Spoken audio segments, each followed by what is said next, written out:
हा पिझ्झा बघून तुम्हालाच काय माझ्या मुलीला देखील विश्वास बसला नाही। हा पिझ्झा एक वाटी मोड आलेल्या मुगापासून बनवलेला आहे।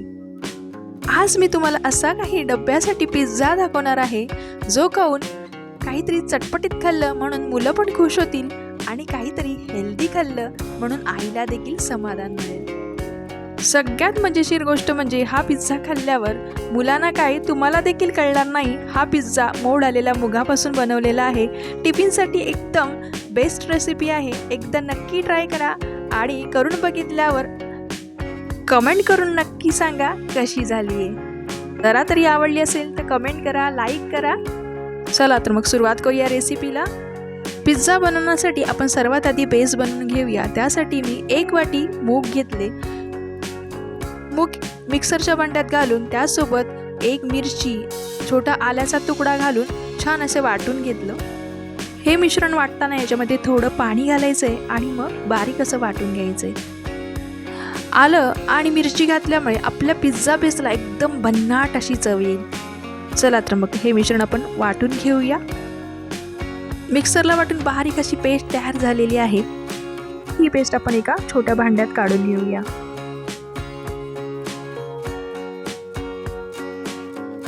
या मिश्रणात आपल्याला चवीपुरतं मीठ देखील घालायचे। मी इथे पाव चमचा मीठ घातलेला आहे या मिश्रणात।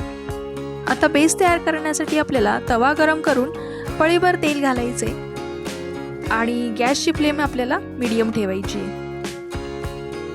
आता तयार झालेलं मिश्रण घेऊया। आता हे मिश्रण या गरम तेलामध्ये तव्यावर घालायचे आणि याचा गोलाकार जाडसर असा बेस तयार करून घ्यायचा आहे। मैदा आणि ईस्टचा वापर करून तयार केलेला पिझ्झा खाण्यापेक्षा हा असा घरगुती भरपूर प्रोटीनयुक्त पौष्टिक असा मुगापासून तयार केलेला पिझ्झा खाल्लेला कधीही चांगलाच। ही रेसिपी तुम्ही नाश्त्यासाठी, टिफिनसाठी, वीकेंडला स्पेशल म्हणून काहीतरी करण्यासाठी तयार करू शकता। काहीतरी हेल्दी खाल्लं म्हणून आईला देखील समाधान मिळेल आणि काहीतरी चटपटीत खाल्लं म्हणून मुलं देखील खुश होतील। एकदा रेसिपी ट्राय केली ना तर पुन्हा पुन्हा तुम्ही नक्कीच घरी ट्राय कराल। एवढा छान असा हा पिझ्झा तयार होतो आणि एकदा तुम्ही खाऊन बघितलात ना तर तुम्हाला जराही कळणार नाही की हा पिझ्झा 1 वाटी मोड आलेल्या मुगापासून आपण तयार केलेला आहे। एवढा छान असा पिझ्झा तयार होतो। मला इथे कमेंट करून नक्की कळवा की तुमची मुलं डब्याला कुठला पदार्थ दिला म्हणजे सगळा डब्बा संपवून आणतात। आता हा पिझ्झाचा बेस आपल्याला 2 ते 3 मिनिट एका बाजूने शेकून घ्यायचा आहे आणि 2 मिनिटांनंतर पलटी करून घ्यायचा आहे। थोडंसं तेल घालायचं आहे म्हणजे छान असा क्रिस्पी असा तयार होतो। आता हा बेस आपल्याला पलटी करून दुसऱ्या बाजूने देखील 2 ते 3 मिनिट चांगला क्रिस्पी होईपर्यंत शेकून घ्यायचा आहे। दोन्ही बाजूनी खरपूस असा भाजून घ्यायचा आहे। दुसऱ्या बाजूने देखील 2 मिनिट शेकल्यानंतर आपल्याला पलटी करून घ्यायचं आहे। आता याच्यावरती घालायचं आहे सॉस। तुम्ही इथे कुठलाही सॉस घालू शकता, पिझ्झा सॉस घालू शकता किंवा साधा सॉस तुमच्याकडे असेल तो घातला तरी चालेल। आता हा सॉस आपल्याला या बेसवर पसरून घ्यायचा आहे। सगळ्या बाजूने चांगला लागला गेला पाहिजे।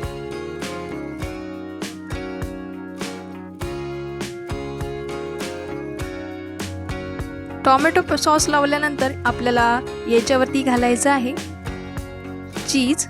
माझ्याकडे 2 चीजचे क्यूब्स होते, त्यापैकी 1 क्यूब मी चांगला किसून याच्यावरती घातलाय। मस्तपैकी चीज किसून घालायचं भरभरून।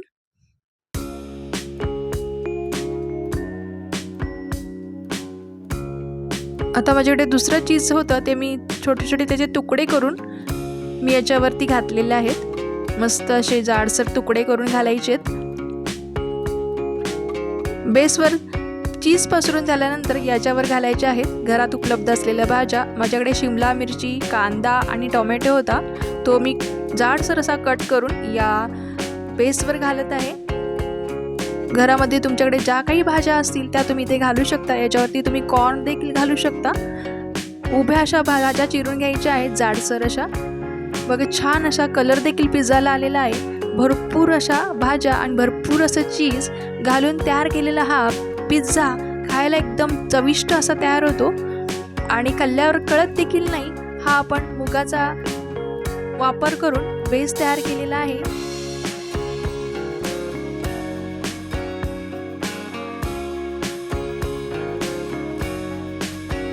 हा तव्यात असलेला पिझ्झा आपल्याला झाकण ठेवून 10 ते 15 मिनिट चांगला शिजवून घ्यायचा आहे। शिजवताना आपल्याला गॅसची फ्लेम ही मंदच ठेवायची आहे आणि 10 ते 15 मिनिट पिझ्झा मस्त असा शिजवायचा आहे। सगळ्या भाज्या शिजल्या आणि चीज चांगलं मेल्ट झालं की आपल्याला 10-15 मिनिटानंतर आपल्याला झाकण काढून चेक करायचं आहे भाज्या शिजल्या आहेत की नाही आणि चीज मेल्ट झालेला आहे की नाही। नसेल तयार झाला तर भाज्या अजून 5 मिनिट चांगल्या शिजून घ्यायच्या आणि चीज मेल्ट होऊन द्यायचं। 5 मिनिटानंतर तुम्ही बघू शकता मस्तपैकी चीज पूर्णपणे मेल्ट झालेला आहे, भाज्या पण मस्त अशा शिजलेल्या आहेत। आता बघा तुम्ही हा गरमागरम मुगाचा बेस वापरून तयार केलेला चीज पिझ्झा किती छान असा दिसतोय। आता हा प्लेटमध्ये काढून घेऊया। तयार झालेला पिझ्झा प्लेटमध्ये काढून घेतल्यानंतर याच्यावर आपल्याला थोडं चिली फ्लेक्स घालायचंय आणि थोडे ऑरेगॅनो, म्हणजे हा पिझ्झा खाण्यासाठी एकदम भन्नाट असा लागेल।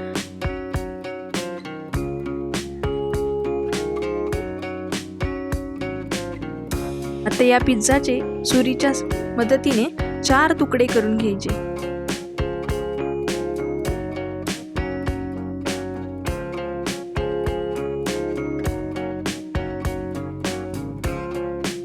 आता यातील काही पिझ्झा मी माझ्या मुलीच्या डब्यासाठी देणार आहे। नो मैदा नो ईस्ट, भरपूर प्रोटीनयुक्त, हेल्दी आणि टेस्टी आणि झटपट होणारी डब्याची रेसिपी कशी वाटली कमेंट करून नक्की सांगा। जरा जरी आवडली असेल तर एक लाईक कमेंट करून मला नक्की कळवा आणि अशा चटपटी नवनवीन रेसिपी पाहण्यासाठी आपल्या चॅनलला सबस्क्राईब करायला विसरू नका। रोज रोज तीच चपाती भाजी आणि तोच नाश्ता खाण्यापेक्षा काहीतरी चटपटीत आणि हेल्दी असं काहीतरी ट्राय करा। आई पण खुश, मुलं पण खुश आणि आरोग्य पण खुश। भेटूयात पुढच्या भागात।